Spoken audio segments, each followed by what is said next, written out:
What's up, guys? This is Paul Liberatore from Behind the Brand Podcast. We're on episode 5.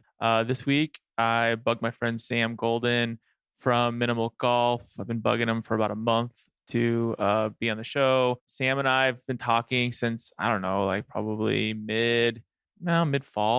He was like, who's this guy annoying me? But then we like totally bonded at the PGA show. And then now we're like long lost brothers. So Sam is one of the original godfathers of YouTube and has one of the coolest golf bag brands around. So without further ado, this is Sam Goulden from Minimal. Hey Sam, how you doing today? Yeah, I'm doing great, Paul. Thanks for having me on the show. I'm excited. I'm super excited that you feel like we bonded at the We PGA did. show. You know I we feel did. it as well. You know we did. You don't think we bonded? Hurt my feelings now. Yeah, we bonded. Yeah, I'm just kidding. That was epic. It was epic. It was like, oh my gosh, you're like a brother from another mother. So when I always talk to brands in the beginning, I always kind of want to know like more about them, right? So that's kind of my first question I always ask a brand, and a lot of guys listen to the podcast. They always say, I always say, so what's your story, right? Because it's such an open-ended question, but it also tells a lot about the person and the brand itself. And I'll know within the first like a couple of minutes if this person's cool or their brand is cool or just you get the vibe, right? So I already know your story. I'm going to ask that right away, obviously. But I guess really, who is Sam? When did you start playing golf? That's the first question I'm going to ask you today because you have a pretty cool career. Yeah, it is kind of cool. I mean, I think probably it started off like I was going to be a golfer. My very first golf memory was as a 3-year-old making a 30-foot putt and having like my dad and uncle and grandpa all just like freak out. And I was like, I don't know. You said try to hit it in the hole. I did. Like, what's the big deal? And then after that, I didn't really play. Like we were on vacation at the time and I didn't really play until high school. I played a few rounds with friends and I was like using my mom's clubs. And I'm actually left-handed in baseball and hockey, but my mom played right-handed. So I like used her right-handed clubs and like really was just like terrible. And then my senior year in high school, we had a golf team coming in. Like there wasn't a golf team before. And then they were like, hey, we're going to have a golf team. And I was like, I can make that. I'm going to try to do that. So I like just practiced really hard and I got on the golf team. I was like the 4th best player on a really bad team. So not very good. Right. But I got to play and I kind of like started falling in love with it. But then after high school, I didn't have a country club membership or anything like that. And there weren't any, I really couldn't afford it to play, honestly. But then while I was in college, I got a job at a golf course and I got free range balls and free golf. And I just like basically played my way out of college. Like I started skipping classes to practice. That's awesome. And then I dropped out of college because like basically failed everything my like sophomore year. But then I know, right? Cool. But then a buddy of mine and that's a wrap. On my high school golf team. And then go to school, kids. Don't do drugs. No, but the story gets better. So my buddy, one of the kids on my high school golf, basically the reason we even had a golf team, his grandpa funded it because he was really good. He was going to a university and he came back and played with me over the summer. And he was like, dude, what have you done? And I'm like, what do you mean? He hadn't played with me since high school. And he's like, you're like actually pretty good now. And I was like, yeah, I mean, I just like practice every day and hit like 1 million balls. And he's like, we could use you on our team. And I was like, you're kidding. And so anyway, we set up a day where I was going to go play with the team and I played with their number 1 player and I played like amazing. I'm like calling shots. I'm like, okay, 95 yards. I'm gonna hit a little sand wedge. It's going to draw. It's going to land behind the hole and spin back. And then you're going to make the putt. We were playing like, alternate shot format. And I played with the number 1 player and we dominated. We killed it. And at the end of the round, I heard him say to the coach, he's like, get this kid on the team. And I was like, oh, like, really? Like, this going to happen? So I got a full scholarship. So I literally like I played golf and got dropped out of college and then full circle got a scholarship to play. So then I played another 1.5 years in college. And then where'd you go to college? After college, Lincoln University in Jeff City, Missouri. Oh, cool. So pretty small school, but great traveling schedule. I played all over the country and it was pretty evident that I was never going to, at that time, I wasn't going to compete with anybody really. I was just hoping to shoot something in the 70s and keep our team in it. But after college, I really my true passion in life is coaching. So I that gives me the most joy. So right out of college, I started coaching, started taking lessons from like Hank Haney and just anybody you can think of who was in the top 50 as a instructor at the time. You go see them, or did you do the videos or something? Yeah, I would go see them. This is pre YouTube, so I'd read their books, go see them. I was in the PGA of America, so I could go to like seminars and stuff like that, and that's cool. Got to meet some insane people and learned a ton about coaching and about my own personal kind of coaching path. And then while I was doing that, I got better and better at golf. And so in 2000, so 4 years after college, I decided to compete. I wanted to compete to try to win the U.S. Open. So I started playing and doing qualifiers for the U.S. Open, and I was playing terrible. I was shooting like 80 in the qualifiers, but I started getting better. And I at one point was like, if you're going to do this, you need to make a full commitment. So it was either Florida or California. So I was in St. Louis at the time, and the season's really short and crummy when it's cold and crummy when it's hot. And so I was like, all right, Florida or California. So I played a Hooters Tour event. Didn't like it at all. Talked to the director of the Golden State Tour, Mike O'Leary, on the phone. And I was like, here's what I want to do. What do you think? And he was like, Sam, I think you should do it. Come out to California. You can play on the Golden State Tour and you can learn what it takes to compete against the best players in the world. And I was like, done. So I moved out to LA. I started playing the Golden State Tour full time, lost all my money, sold my house back in Missouri, right? Sold my house, sold my car, all my junk, and flew to California. And then lost all my money in like 6 months because it's like so expensive, like and you're like playing golf and you're not winning pots. And slinging and it. So anyway, what year was this? Teaching him. This was 2009. I moved to LA. 2010, I played Golden State Tour, and then sort of what's the opposite of graduate? Like flunk. Like I went. That's not even flunk because I didn't like repeat a year. I went down a level in mini tours. I started playing on like the smallest, cheapest mini tours you could play, but I still got to compete. Like the Muni Tour. There was one, the Muni Tour. That's it. It's like 5 guys. Everybody's drinking Corona, and they're old. Like they're like all like retired guys. They're like, you're gonna have to give us shit. They're all wearing like fedoras and stuff, and they're like snapping their fingers. That'd be cool. I kind of wish that was the story, but but it's not that good. Yeah, it would have ended up this way probably, but it led to a lot of stuff actually, like becoming broke and not having income. Like I started making YouTube videos kind of on a whim in 2009. Like one of my students was like, dude, you've got a lot of experiences. You've worked with a lot of great coaches. You should share those. If people want to hear about that. And it took him a while to convince me. Finally, I was like, whatever, I'll make some YouTube videos. And then I was making YouTube videos and I'm competing and I'm like teaching a few lessons here and there, just barely getting by.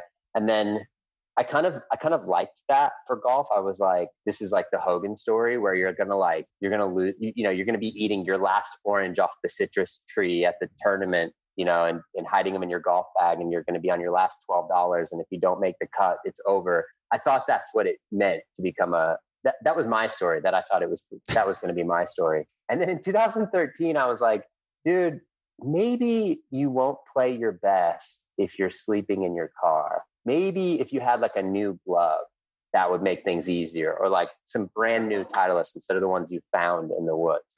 And so in 2013, I was like, because 2012, I pretty much like traveled the country doing Monday qualifiers and slept in my car a lot and like didn't have any money. I was eating on $5 a day. I would buy like a stack of tortillas and a jar of peanut butter and a bunch of bananas. And that would be like my 3 meals for the day. And that's like, you're not going to play very good golf if you're you're like tired. You're not even eating food and stuff. Yeah, not sleeping well. So anyway, 2013, I'm like, find another way to make money. That's when my YouTube videos were kind of doing pretty well. And I was like, you know what, I'm going to write a book. Started writing books. I wrote 3 books in 2013. And then I made enough money in 2013 off of those books to be able to fly and stay in hotels and stuff like that. And so 2013, 2014, traveled, did a bunch of Monday qualifiers, did never qualify for a PGA Tour event, but got considerably better and also got familiar with what that life was like. And then in 2014, I quit playing golf like randomly on accident. I got asked to help with the 18 Birdies app. So the CEO of 18 Birdies app calls me up and he's like, hey, I think you should be our guy, our direct the whole operation in US for 18 Birdies. This is before it even started. So he flew to St. Louis, where I was at the time, and I picked him up at the airport. We went to a barbecue spot for lunch, and then I dropped him back off at the airport, and he flew back to wherever he was at the time, I think LA. And then like a couple of weeks later, he's like, Sam, I'd like to hire you. How much do I have to pay you? And I was like, well, I'm living like my best life ever. I make money online and I play golf. Like, why would I take a job? Yeah. And he was like, Yeah, like, why would I take a job at this point? I'm happy, whatever. I've got income. I play golf. And he was like, well, I think like I really need you, and I'd be willing to pay you. So he's like, just tell me what the number is. And I was like, I'll give you a stupid number. So I gave him what I thought at the time was a stupid number, and he was like, done. And I was like, shit, I just got a job. You're like, I should have asked for more. But me, like, I was, I was just kind of young, and I just didn't have. You're like $7.50 an hour. Dun, dun, yeah, dun. no, it was more than that. But it was like not enough that it was the right amount. I didn't know what like a stupid number was. I should have asked for a really stupid number if I didn't want to work. This surfer guy's gonna come and want to talk to me, but I gotta come. I'm on a call right now. Come by later. Okay. One of the beautiful things about living right in front of the ocean is that you from the ocean? Always. Yeah, the ocean's right there. Yeah. Shut up. Really? You never knew that this whole time? No, I thought you. Well, I'm not creeper, bro.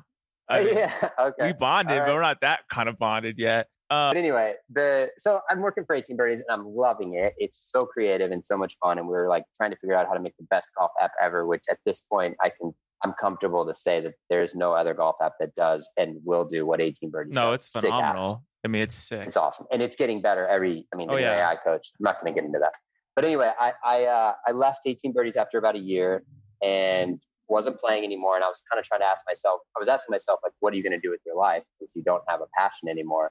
And so I asked a buddy, like, hey, do you know anybody that's got a free place I could live in? Not a free, but like a place I could live in Southern California, because I was kind of traveling before that. And he was like, dude, actually, no, but at the resort in Puerto Rico, his family owns a resort in Puerto Rico. He's like, at Royal Isabella, the superintendent just quit and his house is for sale. And he's like, you should just move there. And I was like, you know what? That sounds like a pretty good idea, Charles. So I sold my car on Craigslist and I flew to Puerto Rico with like my clubs, my laptop, and a few shirts and pants. And a surfboard. I lived in Puerto Rico for 2 years. Yeah, I learned how to surf. And so we're almost there. So I left Puerto Rico after Hurricane Maria. And I just thought I'll come back when the lights come back on. And then they just never did. And while I was in LA, I came back to LA after that to just like make money and surf or whatever. And while I was in LA, I got the idea for the golf bag, minimal golf. And I was like, yeah, you know what? It's time to be passionate about life again. It's time to do something with yourself other than just like drink Coronas and surf all day. And so, yeah, I started minimal golf, and that was about almost a couple of years ago, 18 months ago or something. And here we are. That's my story. Oh my God, dude. I knew some of that. I mean, this is what I knew. I knew the whole YouTube thing. Like, I don't know. It was funny when I first met you and was like, yeah, he's on YouTube a lot. Like, he's doing a lot on YouTube. I'm like, he's one of the original YouTubers. And I'm like, really? Because I don't know. I'm not like a fanboy. So I like, and then I realized I was like, holy crap, man. Like, you have like what? Like, how many videos on YouTube? Like 500 or something crazy? Probably 580 or so. It's all instructional. Like, and it's all free, right? Like, it's like, I don't know. And then I knew some of the, I know you're from St. Louis, dude. That's crazy because I'm from the Midwest. But that's awesome. So then, when did you have the idea for minimal? I was in a garage. Every startup company goes like this. We were in the garage. That's exactly where it starts. Dude, every single one. You're in a garage. I'm in a garage. No, I mean, seriously. Are you really? Yeah, this is my garage. You know that. This is like my. This is like Yeah, I would flip everything around, but like this is a whole half my garage. Well, not half. It's like one of my bays of my garage. That's great. It looks like. Yeah. Okay. Anyway, it's not a green screen. I'll say that this is real. Look. So I'm in the garage with one of my students, Craig, who this is an amazing story, but it's too long to tell here. I'll give you the short of it. He was roughly a 36 handicap when I met him. And within 9 months, he was essentially probably a 3. We only played par threes and short par 4 courses around LA, but he would beat me at golf. Seriously? After about 9 months. It was phenomenal. He's coming in today for a lesson because he's going to like refresh. But dude, we went from like never, like can't even score. I mean, he could hit the ball, but there were times when he just wouldn't post a score because he had too many 8s, right? I think any beginner golfer. And then he was literally like, I had to at one point he birdied the 9th hole to beat me. And then the next day I had to birdie the 9th hole to tie him. Both rounds were, I think one round was 1 over par. The other one was even. Oh my God. As a student, right? That was like a student you trained. Yeah. So, but it was a super fun thing. But he was left-handed. and he had this basically looked like a pool cue case, like a really thin case that he would travel with that held like 3 clubs. And he had that because he's left-handed and he would travel like Hawaii, and then they would give him like a terrible rental set because he's left-handed, or they wouldn't have one. And he's like, I'll just always bring 3 clubs with me when I travel. So that's what he carried. He had these 3 clubs, right? And I was like, dude, this bag is perfect. It's all you need. Well, okay, maybe if it had a stand on it. And then, so we found another bag on like a really cheap Amazon bag for like $39 that had a stand on it. I was like, this is great if it had like one more pocket.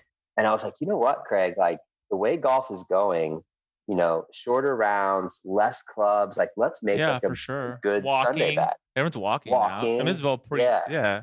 So this is like 2 years ago. So I'm like, dude, I think we could make a company that's built around the modern game and make a bag that is built around that. And so, but then it's like, all right, well, if you're making a bag for sort of this younger, new audience, you should probably try to have some features that, you know, that appeal to the younger audience, like a Bluetooth speaker, for instance, and a solar panel, or not a solar panel, but like being able to charge your phone. And then if you use the Bluetooth speaker on the course, it runs out of battery eventually. So wouldn't it be great if you could charge that as well? So then it was just like, how do I make a golf bag that allows for listening to music and charging your phone and has all the stuff that like I hate about golf bags, like get rid of it all. Like all the junk that like when you go on a bag's website, the first thing you see is 30 pockets. And you're like, 30 pockets? What? Exactly. How many things do you need on the golf course? You need like a couple. The whole thing was like, the whole thing is like eliminate everything you don't need from the bag, but let's add on the stuff that you do need. And at the end of the day, at the same time, let's make it dope. Like I want to carry a bag that like is part of who I am and makes me feel good to carry it. I don't want Titleist's name on my back. Sorry, Titleist, but I don't want to brand for you. That's why our logos are all so small, because I don't want people to feel like they're doing branding for us and selling our bag by just carrying it on their back. I want them to like love the bag. That's why we're so big on customization. So yeah, that's kind of that's the genesis of Minimal. We were in the garage and I told Craig I thought this would work, and he was like, dude, I think it would work too. And I really value his opinion on business in general because of what he does for a living. Which I know you told me what he does for a living.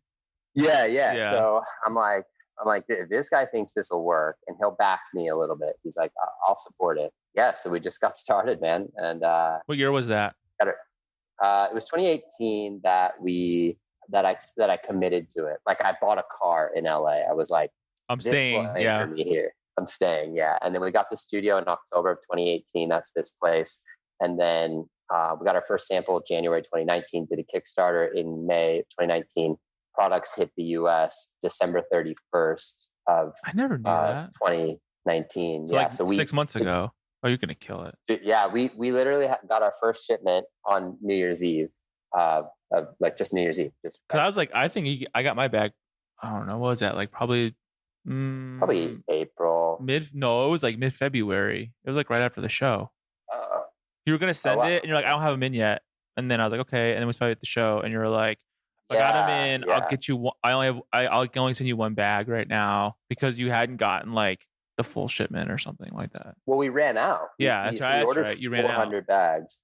Yeah, we ordered 400 bags. 200 had to be fulfilled from the Kickstarter as like perks, you know, and then another 200. So Kickstarter works like this. You set your project and you set a goal. So we set the goal of raising $50,000 so we could order 400 bags. That was the minimum number we had to order. So we raised $53,000. The people who donated to the Kickstarter campaign got things like, if you donated $200, you got a bag. And if you donated $25, you got a t-shirt. So we got the $53,000 and then we had to send out 200 bags as soon as they came in. So we ordered 400, sent out 200 for Kickstarter, and then we had 200 left. And those 200, you know, we sold through those pretty quickly. And the next order I had coming in wasn't until, I guess, and then I don't COVID. know, I think it was. Then COVID. Dude, it's so crazy. You're so tired. You're like, I don't even know. Like last couple of months, I think. Dude, honestly, if you said it was February, I'd be like, maybe March, maybe. April. I don't know. We got 318 bags in like March-ish, and then we got another 318 bags in May, and now we have 750 coming in, and we're just like right now we're cool, but we're just barely keeping up with I mean, orders, if you think about this, you guys, awesome. Right? Like the company started 6 months ago, right? Like they literally it's been around for a little bit, but I mean, they didn't started getting product until less than 6 months ago, which is insane, right? You're already selling out, but that's the reason why, like, you guys are doing something different and people love it, right? Like, I don't know, to have the charger, the solar port or the solar, power, the Bluetooth speaker, everything. And it's light. I mean, it's so super light that, I mean, there's no one else as being as innovative with a bag. I mean, there's pretty bags out there, don't get me wrong, but no one's being innovative enough where it's changing the game, and I think that's why a lot of people are like, oh, it's awesome, I want that bag. And the price point's perfect. Like, it's not like, oh, it's a $500 bag. No, it's like anybody can afford this, Yeah, that's really important to me. Exclusivity to me, I think maybe, I don't know why, maybe because I grew up pretty poor, or I didn't have access to, I hadn't been to the Ritz-Carlton until I was like 30 years old, things like this. Exclusivity always really turned me off. And even in golf, I was never a member at a club. I was always like the employee at a club. And I just didn't like the way it felt to be excluded. And so for me, I didn't want to make the bag feel or be exclusive in any way. So I want it to appeal to a certain audience, because like, I know I'm not going to make a 76-year-old guy who hates music on the course happy. Like, I know that, but I don't want to exclude him. I don't want to be like, this bag's not for you. So the bag itself, you can get it without, basically when you buy the bag, you're buying a golf bag, but you can add on the Bluetooth speaker, you can add on the solar charging. And then as far as being non-exclusive in price, yeah, I mean, the bag should be 360. The bag should be 369 plus the tech should be $400. It's the quality of the bag, the look and feel of the bag. When people get it out of the box, they're like, whoa. Yeah, it's not like crap. It's like, I mean, the leather's soft, the divider's soft, the pockets are like, they actually close, like they're supposed to. And then that's even without the technology that's been built into the bag. Like, I know there's a couple other brands that I'm not going to talk about right now that have a technological bag, let's call it, but it weighs a freaking ton. And it's this like, oh, we're going to strap this onto a bag we've already made before. We're going to call it something else. Well, it's the same bag. It's just you put a power port in it. Congratulations. Yeah, and I think that person who's using that bag isn't really our customer. The person who's using that big giant bag with a big battery in it, they're probably riding in a cart anyway, and all the carts. That's a big ass bag, dude. That's a bit. Not your bag. I'm saying the other bag. It's like, yeah. I'm not gonna say the bag, but it's named after a very big airplane. So yeah, it's a very big bag. And I don't see that person lugging at 18 holes. You can walk with this one. I mean, your bag, no problem. Oh yeah, the bag's primarily made for walking. I mean, that's why the straps are so wide and like padded, and that's why it's like balanced the way it is. And I mean, really, like, I love walking now. I missed it. Like, you kind of, as you get older, you kind of like, oh, I never walk anymore. But then it's like, I don't know, we're the same age, you and me. And so it's like, you start like walking more. Like, I'd rather walk. It's kind of fun because if you can, unless you live in Arizona right now, it's too hot. Well, look, I'm not going to walk 18 holes in a charity event. Like, I'm going to throw my bag on a cart. I want the bag to do that. I don't want to have to change bags. But at the same time, if I go play a par 3 course and I bring like 7 clubs, I don't want to have this giant cart bag that I'm lugging around. So yeah, I wanted a bag that was a hybrid, but more geared toward the person who at least entertains the idea of walking and maybe goes on par 3s every once in a while and walks. Because I truly believe that the game is better walking. And again, I'll play in a cart anytime I play 18 holes. Usually I'm in a cart, but yeah, I love to walk. I mean, I absolutely love walking. I think the walking too, it reminds me more about being a kid playing. You know what I mean? Because that's what you did. Like, we weren't rich, so like we would walk all the time. I'd play par 3s. I'd play my Muni course by my house, and we walked. And it was hot, but I played for like $8, because it was the summer rate or whatever it was. But that's when I think of golf walking. That's what I always first think. That's like the first memory that comes into my mind, And true. I mean, me too. I hadn't thought of that, but that's so true. And I think maybe like now that you're talking about it, that's one of the reasons why I'm so attracted to the True Linkswear brand. And 100%. 100%. Yeah, like too. I love their products are technologically better than anything else, and I'm like fully plugging for True Linkswear because I freaking love their products. Yeah, and they're really good friends. They're awesome guys. And they're good friends, right? They're awesome guys. But they're just the way their brand feels. It feels like the game of golf. And if you think about golf the way you and I think about golf, and the way they think about golf, then the appeal is in that walk. The appeal is in that's part of the game. And Again, not to say that you can't ride. Like I ride No, all the yeah, time, me but too. But I have a the walking choice, part's and it, beautiful. yeah, like, if you're gonna play 9 holes, I'll walk it. Why not?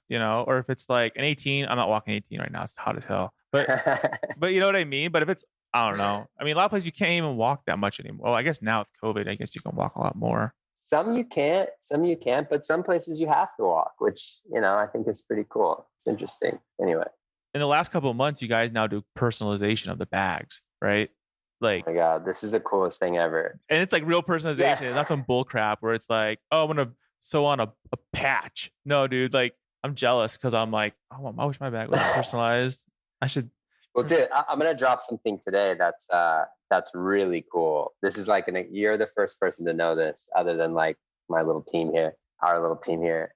Okay, so the personalization came about because, well, of course, everybody loves to personalize stuff, or at least I think a lot of people like to personalize things. I do, and I wanted personalization on the bag so badly, but the materials, the way the bag's constructed, we're not like other golf bags. Like there's patented stuff on this bag that's like portal systems so that the wires can run throughout the bag and not interfere with the clubs and all this stuff. So the factory was like, yeah, there's no way to embroider these bags. And that really bummed me out.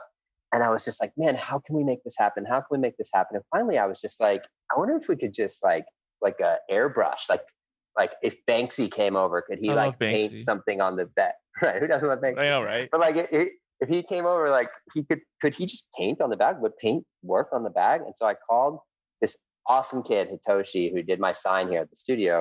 I was like, Hitoshi, do you think you could paint on microsuede? Or this is like, it's called microsuede, and the material of the bag is. And he was like, I don't know, I'll try it out. So he came and he got some material, and he came back and he hands these things to me. At the time we were doing some custom bags for Adele, and then he put my Sam Goulden Golf logo on another cover, and he like handed them to me, and I was like, yes, this is it. This kills it. This is like custom Nikes. This is like, yeah, this is so sick. I was like, you're hired. How much do you cost? You're painting our bags. And then we made the Adele bags. And then from that moment on, I was like, everybody who orders a bag, you have to customize it, because what he does is he takes your logo or your name or your initials or whatever it is, and he literally like puts the picture right next to the bag, and he hand paints your freaking logo onto the bag. It's beautiful. He's this little Japanese guy, and he's just awesome. I love him. He's amazing. And he's like, yeah, he comes into the studio and he sits down with like, gets his whole thing set up, and he's got all this beautiful like paintbrushes and his paints, and then he starts painting on the bag, and it comes out, and it's like, gotta be kidding me. You just made their art, No, I saw the ones on the website. I was like, oh my God, it's so freaking rad. Like the ones that like, I don't know, there's like the ones I saw were like he had like a G, I think. It was like a the Greenbrier bag. That one came out super sick. Yeah. We just did another one for them that's like even more custom. That's even more dope. And I'm just like waiting for people to tell me what they want. Like we're starting to venture into other places on the bag. Everybody's used to seeing their logo on that. Yeah, on the pocket, right? Yeah. But we're like, no, dude, you could put it anywhere. You can paint, your huge logo down the side if you want, your name, if you just want to write Sam really big on the bag, whatever you want, man. It's so cool. No one does that, right? Like I've seen embroidery and I've seen patches. Or embroidery, but that's it. I've never seen paint ever. And it's just really expensive. There's no way. Like we don't make much. We make like barely anything on the customization because we pay it all to the artist, most of it to the artist. But like it would be really expensive. Like think about this. Hitoshi has to come from his house, come into the studio and paint for an hour. It takes him an hour to do a simple logo. So some of the logos are like 2-3 hours. He's painting, like literally painting your artwork. There's no, Titleist isn't doing that, man. No way. Like, again, like I hope it doesn't. It's a flexibility, like by being small, you have flexibility to do things that everybody else can't do. Like I had a conversation with a very big brand this morning that I work with. And the one thing I learned, or I have been learning, is that when it comes to video content, like that's the last thing they have on their mind, because they have to do everything else, right? They have to do, new product is coming in, and, they're trying to, incorporate it into their normal chain and all this stuff. And they don't have time to like talk about the product or whatever it is. And they're like, that's why we like to work with, influencers or content creators, because they're helping do that gap. Because I find that problem too. But if I want to go find information about a product and I go to YouTube, there's a couple products, you might find a couple people talking about it, but sometimes you don't. And you're like, why? That's so weird. Like you would think that's the first place I would go if I want to learn about this thing. Right. So, yeah, same. Yeah, absolutely. so, I know you know the YouTube game better than anybody, but I think that's kind of what's nice about being smaller, right? And like independent is that you can do whatever you want. And if it works, it works. And if it doesn't, oh well, like, but I mean, what you did is awesome. I think that's going to be a big thing actually. Cause like if you think about those custom Nikes, do the same freaking thing. It's so cool, man. Nike just dropped a really cool, like hip custom bag, but like how many can they do? 1,000 or, like how many can they do? We're going to customize probably, I'd say at the moment, custom is probably about 65 to 70% of our orders are customized in some way, whether we put their like nickname down in the initial spot of the monogram spot or some college logo or company logo or whatever. We're probably going to end up customizing somewhere around 80% of the bags. I bet at some point you'll be customizing 100% of the bags in 6 months. Dude. I don't know what, I know it adds a little bit of cost to the bag. It's minimal. No, I'm just kidding. It's minimal cost. It is. It's such like if you're already spending that much money and then you want to have a hand painted bag and the cost, I can't remember what it is. What is it? It's like $40. If $40. You want to do like $40. You like seriously think about it. It's like nothing, right? That's like it's a round of golf, and you're gonna have a custom painted bag. Like that's an already cool bag as it already is. Like I don't know. That's literally a drop. That's not even 10% of what you would if you had to go buy a bag at the store, right? So sometimes, right? Like for some people, $40 is like the breaking point. They're like, I would love to customize it, but I just can't spend. So we're $229, right? Then when you add the speaker and the solar power bank, and this is, I think, a really inexpensive add-on, but for a solar power bank and a Bluetooth speaker, it goes up to $269. So it's a $40 upgrade to get that tech kit. And then if you add initials, it goes up another $40. So like you want to put like Mosey on the bag. Now it's $309. And then if you want to put like some really badass logo, now it's another that's like an hour and a half, let's say $60. So now you're at like $369. It gets expensive, and I see why some people, like I've been in that situation like most of my life where I couldn't afford a $369 golf bag. But I will say, if you're going to spend $300 to get it custom, or $250 or something to get it customized, it's just yours now. It's your bag. It's not Titleist's. It's not PXG's. It's not King's. It's your bag. And like, again, nothing against these companies. They have their mission. They have their reason for putting all that, what they do to their bags, and they make great products. But our mission, like, I want you to love this bag. I want you to be like, guys, check out my bag. And if you customize it, you're just, this is going to happen. People are going to see the bag and they're going to be like, holy crap. And then they're going to be like, I want that bag, and I want that customization. And like, it's a matter of time before somebody on the tour is going to want that, guaranteed. Oh, we already have. Yeah. I'm not going to name any names, but we already have. Yeah. We're already working. And once people see that, they're going to be like, holy crap, And I don't know. I think it's like you found something very special, I think, where people connect with the product and then people can make it their own. I mean, I think people already are excited when they put their name on a bag, because usually it's like the staff have that bag, right? Like has their name on it. Yeah. But it's like, and then you think, well, that guy does, I don't know. I think it's really cool. It's really cool.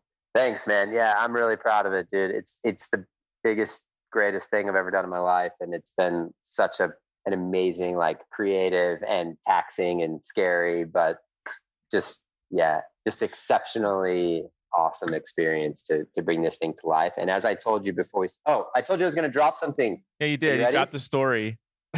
And I've got just like a little bit of more time before I have to prepare for my next thing. But dude, so the bags, anybody who has purchased a bag or purchases a bag in our current startup phase, in this first round of bags that we made this year, will be able to upgrade to a brand new bag for our cost plus shipping like every bag has little updates and improvements. But right now I'm working on some big ones. And the bag's amazing as it is, right? You have one, it's awesome, but I'm a perfectionist in nature, and we are going to make some changes that are awesome improvements, but they're not coming for a while. And I don't want to feel like Titleist. Sorry, I keep like bashing Titleist. I like Titleist. I don't want to feel like one of those brands who's like, hey, here's the bag and you just bought it. And then like 6 months later, here's our new one. And sorry, you missed out, but you can buy the new one. So we're literally going to, if you bought a bag, if we've got an order number for you in our system, you can upgrade to the new bag.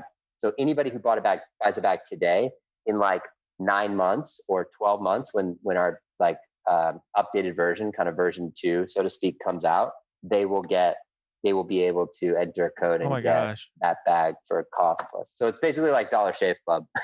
Get a new bag anytime we release a big. That's like really awesome. Because I mean, if you think about it, like no one does that. Number one, it's almost like, oh, you want that bag? You got to buy the new bag. Sorry, here's another $400. But you're like, look, we'll literally give it to you.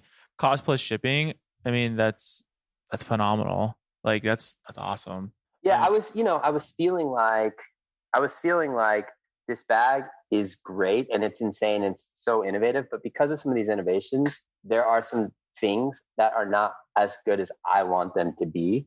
And so everybody who's purchased a bag now, like same thing. Like if I buy a driver and they come out with a new one 6 months later, I'm like a little bit bummed. I don't want any of our customers every year. Like every year you buy this like a club, and then it's like, oh, that's the best best thing since sliced bread, yay! And then freaking so much better than last year's. And it's like, and then so now I feel like a chump. Now it's February, and now the new version comes out, and mine's worth half as much as what I paid for it, and it's a piece of crap, supposedly, because it's even better. Like that's what I don't like about the golf industry, because I think there's a lot of misnomers. I don't know. I don't know. Dude. Like we're not going to go on that. We're not going to go down that road. But you and I both know what's going on there. So like that's why something like that. I mean, I've never heard anybody in anything ever do that. I mean, ever, right? So I mean, literally, it's like talk about brand loyalty. I mean, people are going to be like always supporting you because they're like, oh, this guy really does understand, or like he cares about the consumer, right? Like that's what it comes down to, is caring about the consumer. And that's kind of how we do it here. It's like, I'm not a pro. I'm just a guy talking about golf stuff because I like it. It's fun. That's about it. Right. And so, but you do the same thing. Like you care. You're looking for products that are new, innovative, or maybe they've been around for a while, but you're looking for products that you can share with an audience and they're going to be like, that's sick. Thank you.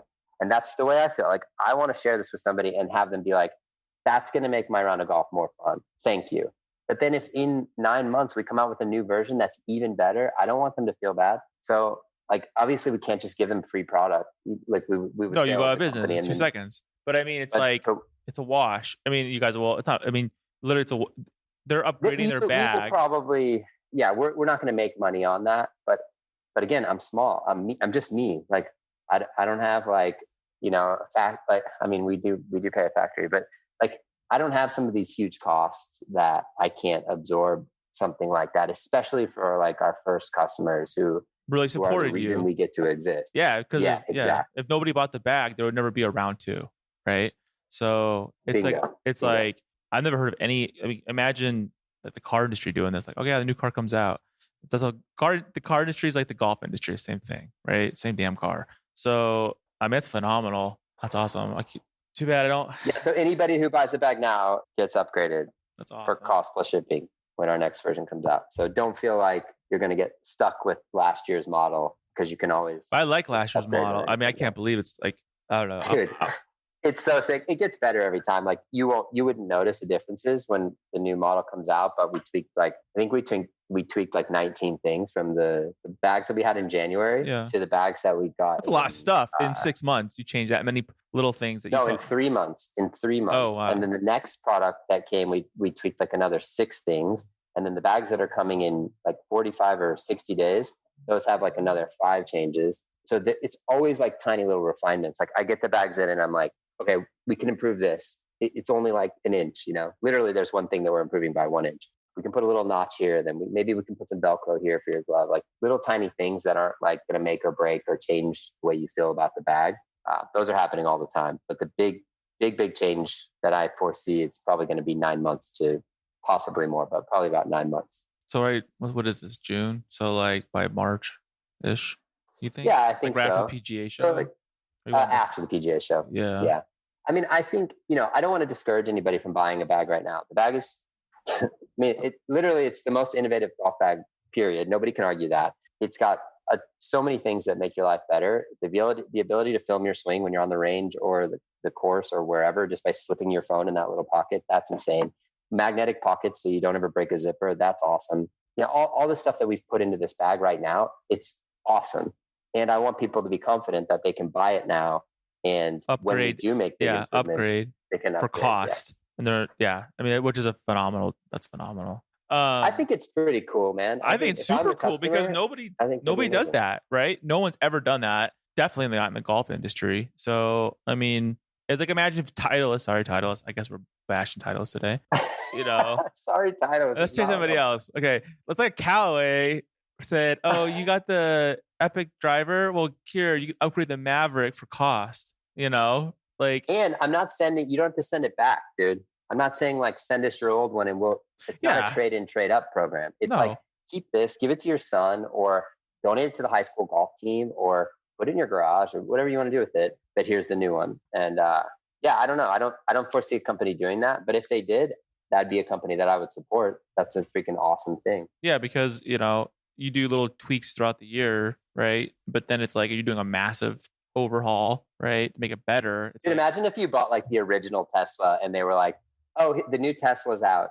Keep your old Tesla, buy the new Tesla for like, half, 40% of retail, something, companies don't do that. But you can when you're small. Back to your point, you can when you're small. And my vision's a lot more long-term than the dollars we can make in the short term. So that's what you and I've always talked about, it's just like, it's long-term.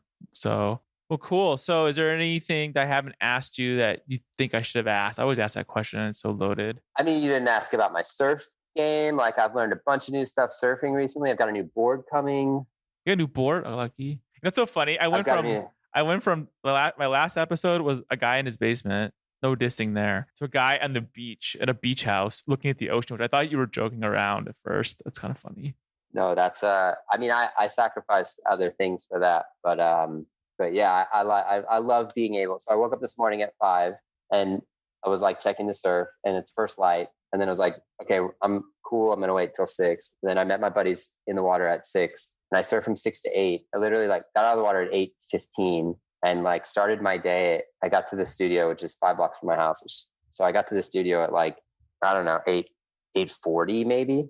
And it's just amazing to be able to get 2 hours of anything in before you start your day. So you exercise in the beautiful, like being at the ocean and yeah, and it's fun. It's like golf in so many ways. It's like golf because you have good days and bad days and you're constantly evolving and getting better.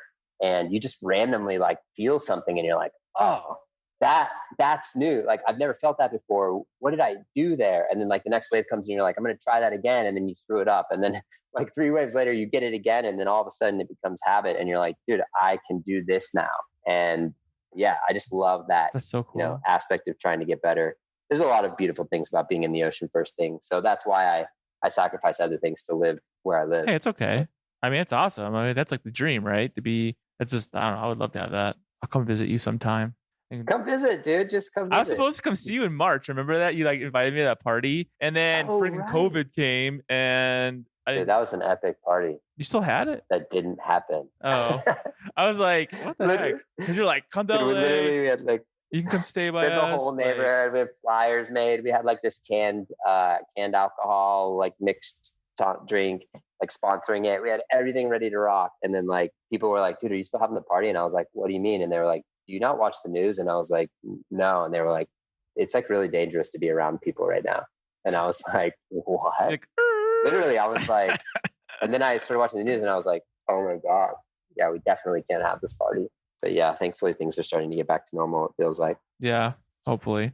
Well, thank you for being on the show today. I really appreciate it. We barely even scratched the surface here. I mean, first of all, MNML is an awesome brand. They make a really, really, really, really cool golf bag. I have a YouTube video that's about to launch, reviewing it and unboxing it, and just, you guys are gonna love it. I mean, there's all kinds of things about Sam. Like, I know Sam talked about his book a little bit, or his books, but I mean, he also has a course online, like an instructional course. So Sam's like a very innovative, right? He's always thinking ahead of the game. So be sure to check out MNML and you guys will not be disappointed. And thank you again for being on the show today. Yeah, thanks, man. Follow us on Instagram, MNML Golf, MNML Golf. And then the website's MNML Golf. And My website's Sam Goulden Golf, and My books are. that's about it. My books are. And anyway, no, dude, Paul, thank you so much. This was super fun. I can't wait to talk to you again. As always, let's chat soon, man.